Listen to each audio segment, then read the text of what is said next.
Welcome to cooking with Moumita's channel. আজ আমি আপনাদেরকে একদম মিষ্টি দোকানের মতো বাড়িতে কিভাবে আপনারা নরম তুলতুলে পান্তুয়া বানাবেন সেই রেসিপিটাই আমি আপনাদেরকে বানিয়ে দেখাবো। খুব সহজেই খুব কম উপকরণ দিয়ে আপনারা বানিয়ে ফেলতে পারবেন।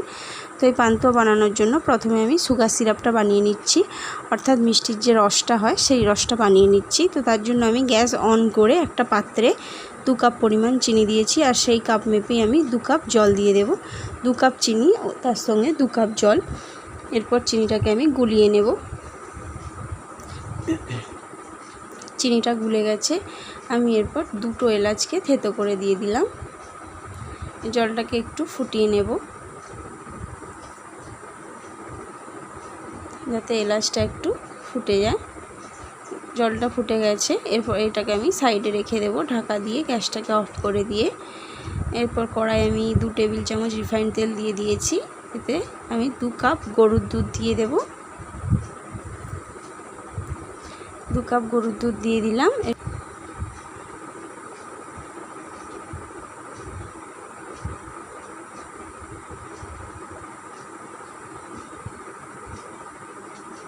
3 টেবিল চামচ চিনি দিয়ে দিলাম। আর গুঁড়ো দুধ আমি মোট হাফ কাপ নিয়েছি, হাফ কাপের আমি অর্ধেকটা এতে দিয়ে দিলাম এখন, আর পরে হাফটা ব্যবহার করব। তো গুঁড়ো দুধের আমি অর্থাৎ 2 টেবিল চামচ গুঁড়ো দুধ দিয়েছি, আর 2 টেবিল চামচ পরে ব্যবহার করব।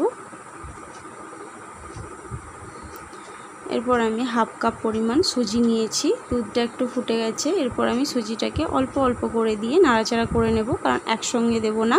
একসঙ্গে সব দিয়ে দিলে দলা পাকিয়ে যাওয়ার ভয় থাকে, তাই অল্প অল্প করে দিচ্ছি।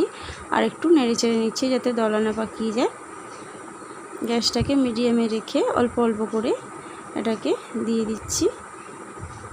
সুজির একটা ডো বানিয়ে নেব।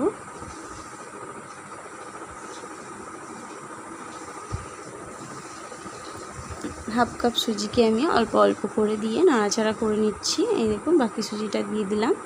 এরপর নাড়তেই থাকবো। এই নাড়তে নাড়তে যখন এই অবস্থায় চলে আসবে, অর্থাৎ কড়া থেকে একদম ছেড়ে যাচ্ছে, দেখুন একটা ডোয়ের মতো হয়ে গেছে। তো এখন আমি গ্যাসটাকে অফ করে দিয়ে এটাকে থালায় ঢেলে ঠান্ডা করে নেব। ঠান্ডা হয়ে গেছে, আমি বাকি গুঁড়ো দুধটা দিয়ে দেব। অবশ্যই সুজিটা ঠান্ডা হলে তবেই মাখবেন, নাহলে মাখা যাবে না। তো ভালো করে আমি মেখে নিচ্ছি। অল্প একটু রিফাইন্ড তেল নিয়েছি, 1 টেবিল চামচ রিফাইন্ড তেল নিয়ে আমি ভালো করে ডোটায় মাখিয়ে দিয়েছি। তারপর আমি এইভাবে ছোট ছোট করে লেচি কেটে নিচ্ছি। লুচির সাইজ যেমন মিষ্টি দোকানের মিষ্টির সাইজ হয় সেই রকম আমি লেচি কেটে নিচ্ছি। সবগুলো কাটা লেচি বানানো হয়ে গেছে।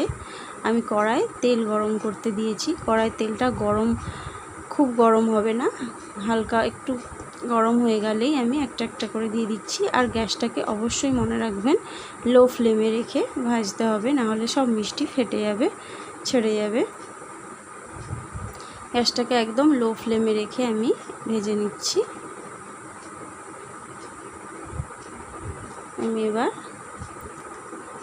উল্টো পাল্টে নেব। এই দেখুন একদিকটা লালচে হয়ে গেছে, তো আমি এবার উল্টে নিচ্ছি। আপনারা চাইলে চামচের সাহায্যেও করতে পারেন একটা একটা করে, তাহলে ভাঙার ভয় থাকবে না। একটা একটা করে চামচের সাহায্যে আপনারা উল্টে পাল্টে নেবেন।